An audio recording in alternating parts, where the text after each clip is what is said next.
বাসে উঠতে তৃতীয় লিঙ্গ সদস্যদের ধাক্কাধাক্কি, পিষ্ট হয়ে বৃদ্ধ নিহত। নোয়াখালী পুলিশ সুপারের কার্যালয় সহ বিভিন্ন অফিসে পানি দাপ্তরিক কাজ বন্ধ। জানাবো ভারতের তুলনায় বাংলাদেশের ডিমের দাম বেশি। বাসায় মেডিকেল বোর্ডের তত্ত্বাবধানে থাকবেন খালেদা জিয়া।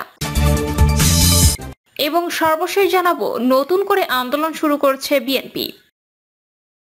শুনছিলেন সংবাদ শিরোনাম, এবারে বিস্তারিত। বাসে উঠতে তৃতীয় লিঙ্গ সদস্যদের ধাক্কাধাক্কি, পিষ্ট হয়ে বৃদ্ধ নিহত। ময়মনসিংহের ভালুকায় বাস চাপে অজ্ঞাত পরিচয় এক বৃদ্ধ নিহত হয়েছেন। হাইওয়ে পুলিশ সূত্র জানায়, ঘটনার সময় ময়মনসিংহগামী একটি বাসে ওঠার চেষ্টা করছিলেন ওই বৃদ্ধ। এ সময় তৃতীয় লিঙ্গের কয়েকজন সদস্য ওই বাসে উঠতে চাইলে চালকের সহকারী বাধা দেন। ধাক্কাধাক্কি লেগে ওই বৃদ্ধ নিজেকে সামলাতে না পেরে সড়কের উপর পড়ে যান। বাসটি দ্রুত ছেড়ে দিলে বৃদ্ধ বাসের পেছনের চাকায় পিষ্ট ঘটনাস্থলে মারা যান। ভরাডুবা হাইওয়ে থানার ভারপ্রাপ্ত কর্মকর্তা শফিকুল ইসলাম বলেন, নিহতের পরিচয় পাওয়া যায়নি। বাসটি জব্দ করা সম্ভব হলেও চালক পালিয়ে গেছেন। নোয়াখালী পুলিশ সুপারের কার্যালয় সহ বিভিন্ন অফিসে পানি দাপ্তরিক কাজ বন্ধ। নোয়াখালীতে 6 ঘন্টার টানাপোড়েনে গুরুত্বপূর্ণ সরকারি অফিস সহ রাস্তাঘাটে পানি উঠেছে। এতে ভোগান্তিতে পড়েছে বিভিন্ন অফিসে আসা সেবাগ্রহীতারা। সকাল পর্যন্ত টানা এই বৃষ্টি হয়। এ সময় 82 মিলিমিটার বৃষ্টিপাত রেকর্ড করা হয়। সরেজমিনে দেখা গেছে, পানিতে পুলিশ সুপার কার্যালয়, গোয়েন্দা শাখা কার্যালয় ভরে গেছে। ডুবে গেছে জেলা প্রশাসক, পুলিশ সুপার ও সিভিল সার্জনের বাসভবনের একমাত্র সড়ক। এছাড়া পানি প্রবেশ করেছে আবহাওয়া অফিস, জেলা মৎস্য অফিস সহ গুরুত্বপূর্ণ সরকারি বেসরকারি বেশ কয়েকটি অফিসে। পুলিশ সুপার কার্যালয়ে আসা শামসুন নাহার নামের একজন সেবা প্রার্থী বলেন, এ এক আজব শহর, এমন বাজে পরিস্থিতিতে আগে কখনো পড়িনি।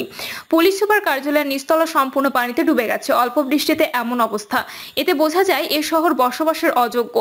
মাইজদি হাউজিয়াং এর বাসিন্দা আবু বকর সিদ্দিকী বলেন, সড়কের থেকে ড্রেনের উচ্চতা বেশি, তাই পানি উল্টো রাস্তায় আসে। বেশিরভাগ ড্রেন নালা বন্ধ রয়েছে।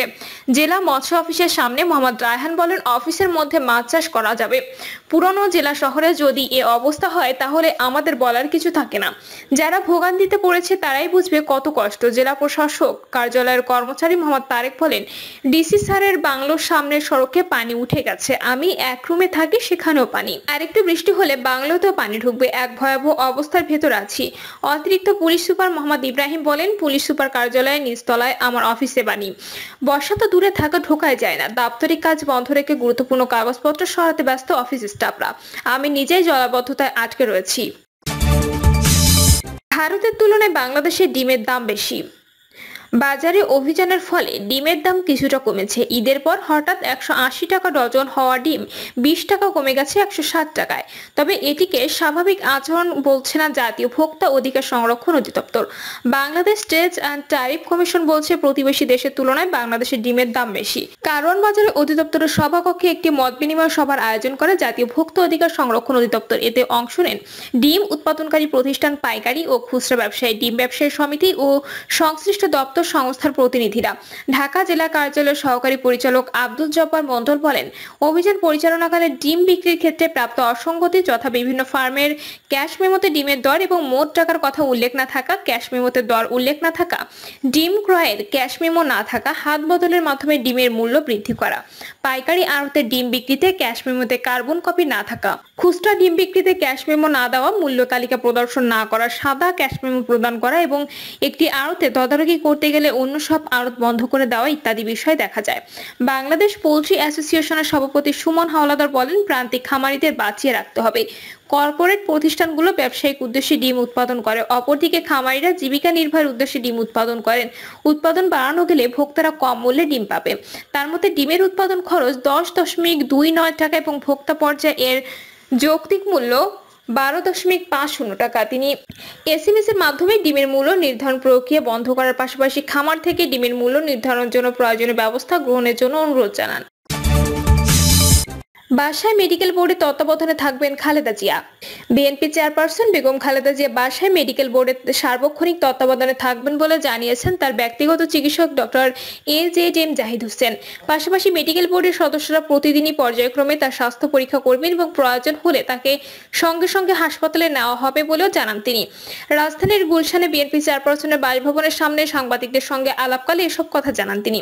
জাহিদ হোসেন বলেন, গত রোববার মেডিকেল বোর্ডের সদস্যদের সঙ্গে আলোচনার পর বেগম খালেদা জিয়ার হার্টে পার্মানেন্ট পেসমেকার বসানোর সিদ্ধান্ত হয়। পেসমেকার লাগানোর পর আল্লাহর অশেষ মেহেরবানি, দেশবাসীর দোয়ায় তিনি মানসিকভাবে সবল ও সুস্থ আছেন, কিন্তু শারীরিকভাবে তিনি অত্যন্ত অসুস্থ। তার হার্টে 3টি ব্লক ছিল, 2টিতে মাত্র রিং পরানো হয়েছে। তৃতীয়টা যে কোনো সময় বিপদের আশঙ্কা তৈরি করতে পারে। তার লিভারের সমস্যা রয়েছে, কিন্তু লিভার ট্রান্সপ্লান্টের কোনো সুযোগ পাওয়া যাচ্ছে না, সুযোগ দেওয়া হচ্ছে না। তিনি বলেন, খালেদা জিয়ার পরিবার এবং দলের পক্ষ থেকে বিদেশে চিকিৎসার এবং মুক্তির জন্য বারবার আবেদন করা হয়েছে। এ পর্যন্ত 6 বার আবেদন করা হয়েছে, কোনো অজানা কারণে বারবার সেই আবেদন খারিজ হয়েছে। নতুন করে আন্দোলন শুরু করেছে বিএনপি। বেগম খালেদা জিয়ার মুক্তির দাবিতে নতুন করে আন্দোলন শুরু করেছে বিএনপি। 7 জানুয়ারি নির্বাচনের পর হতাশাগ্রস্ত বিধ্বস্ত দলটিকে নতুন করে ঢেলে সাজানোর জন্য খালেদা জিয়ার ইস্যুকে সামনে নিয়ে আসা হয়েছে। কিন্তু আন্দোলনের প্রথম দিনের কর্মসূচিতে কর্মীদের উৎসাহ উদ্দীপনা একেবারেই ছিল না। কর্মীদের মধ্যে এই আন্দোলন নিয়ে কোনো উদ্দীপনা লক্ষ্য করা যায়নি, বরং দলের কমিটি কি হচ্ছে, কারা নেতৃত্বে আসছে, কোথায় কোন কমিটি বাণিজ্য হচ্ছে এ নিয়ে আলোচনার মুখর ছিলেন কর্মীরা। পাশাপাশি নেতাদের মধ্যেও অনেকে অনুপস্থিত দেখা গেছে। 28 অক্টোবরের আগ পর্যন্ত বিএনপির সমাবেশগুলো যে উদ্দীপনা লক্ষ্য করা গিয়েছিল, নেতাদের মধ্যে এখন সেই উদ্দীপনা লক্ষ্য করা যাচ্ছে না। সকলে বুঝতে পারছেন যে এটি একটি দায়সারা আন্দোলন, এই আন্দোলনের মাধ্যমে কিছু অর্জন করা যাবে না, কিন্তু তারপরেও আন্দোলনটি করতে হচ্ছে। বিএনপির কোনো নেতা মনে করছেন এই আন্দোলন আসলে একটি পরীক্ষা, এর মাধ্যমে বিভিন্ন কমিটিগুলো পুনর্গঠন করা হবে। আন্দোলনে কার কি ভূমিকা তার উপর নজর রাখা হচ্ছে। এর প্রেক্ষিতে পুরস্কৃত করা হবে এবং যারা আন্দোলনে অবদান রাখবে না তারা কমিটি থেকে বাদ পড়বে, সেরকম আশঙ্কা থেকে অনিচ্ছে অনেকে কর্মসূচিগুলোতে যাচ্ছে। কিন্তু এই ধরনের কর্মসূচির ফলাফল কি, এই কর্মসূচি থেকে বিএনপি কি পাবে, সেই প্রশ্ন সামনে উঠে এসেছে। সাম্প্রতিক সময়ে বিএনপি একটি টালমাটাল অবস্থার মধ্য দিয়ে সময় অতিবাহিত করছে। বিএনপিতে একদিকে যেমন শীর্ষ নেতার প্রতি অনাস্থা তৈরি হয়েছে, তেমনি পরবর্তী নেতারাও আগ্রহ হারিয়ে ফেলেছেন। দলের ভিতরে কোনো গণতন্ত্র চর্চা নেই, আন্দোলনের কৌশল নিয়ে কোনো ভাবনা নেই। বিভিন্ন রাজনৈতিক দলকে একাট্ট করে যুগপৎ আন্দোলন করার যে পরিকল্পনা, সেই পরিকল্পনাতে সবুজ সংকেত মেলেনি লন্ডন থেকে। ফলে নেতারা এখন হতাশ। বিএনপির একজন স্থায়ী কমিটির সদস্য বলছেন, আমাদের সামনে অনেক আন্দোলনের ইস্যু রয়েছে। নজিরবিহীন দুর্নীতি, বেনজির আজিজ, মতি কেলেঙ্কারি নিয়ে সরকারকে চাপে ফেলা যেত, কিন্তু সেই সব বিষয় নিয়ে আন্দোলন করা যাচ্ছে না। বরং বিএনপি এখন খালেদা জিয়ার মুক্তি এবং তাকে উন্নত চিকিৎসার জন্য বিদেশে পাঠানোর ইস্যুতে আন্দোলন করছে। কেন এই আন্দোলন, এই প্রশ্নের উত্তর বিএনপি নেতারাই জানেন না। অনেকেই মনে করছেন যে বিএনপিকে সংগঠিত করার জন্য হয়তো এই কৌশল গ্রহণ করা হয়েছে। খালেদা জিয়ার ইস্যুটি বিএনপি নেতাকর্মীদের কাছে স্পর্শকাতর এবং আবেগের, আর এই কারণেই তারা হয়তো এই বিষয় নিয়ে আন্দোলন করতে চাইছেন। কিন্তু খালেদা জিয়া দীর্ঘদিন ধরে কারাগারে রয়েছেন, আর স্বাভাবিক কারণে জনগণের আবেগ তাকে দিয়ে অনেকটাই ফিকে হয়ে আছে। এই বাস্তবতায় বেগম খালেদা জিয়ার ইস্যুতে আন্দোলনের কতটুকু জয় আসবে সে নিয়ে কর্মীরা সন্দিহান। কর্মীরা বলছেন যে 28 অক্টোবরের পর থেকে তারা একটা হয়রানির মধ্যে আছেন। বেশিরভাগ কর্মী বাড়িতে থাকতে পারছেন না, অনেকে আটক, তাদের কোনো খোঁজ খবর নেওয়া হচ্ছে না। তাদেরকে জেল থেকে মুক্ত করা বা তাদের পাশে দাঁড়ানোর মতো কোনো নেতা নেই, অথচ নতুন কর্মসূচি দেওয়া হচ্ছে। এই কর্মসূচি থেকে ফলাফল কি আসবে সে সম্পর্কে সঠিক কোনো ধারণা দিতে পারছে না নেতৃবৃন্দ। তারা মনে করছেন এই সকল কর্মসূচি শুধু বিএনপিকে ক্ষতিগ্রস্ত করবে, এর ফলে বিএনপির কোনো লাভ হবে না। খালেদা জিয়ার মুক্তির দাবিতে নতুন করে আন্দোলনের কর্মসূচিতে আগামীকাল মহানগরগুলোতে বিক্ষোভ রয়েছে এবং 3 জুলাই বিএনপি জেলায় জেলায় বিক্ষোভ সমাবেশ করবে। কিন্তু এসব বিক্ষোভ সমাবেশ ও কর্মসূচির মাধ্যমে দলের মধ্যে অনৈক্য, হতাশা আরো বাড়বে বলে মনে করছেন বিএনপি নেতৃবৃন্দ। প্রিয় দর্শক, এই ছিল এখনকার সর্বশেষ সংবাদ। আপডেট সব সংবাদ পেতে চ্যানেলটি সাবস্ক্রাইব করে বেল আইকনটি ক্লিক করে রাখুন।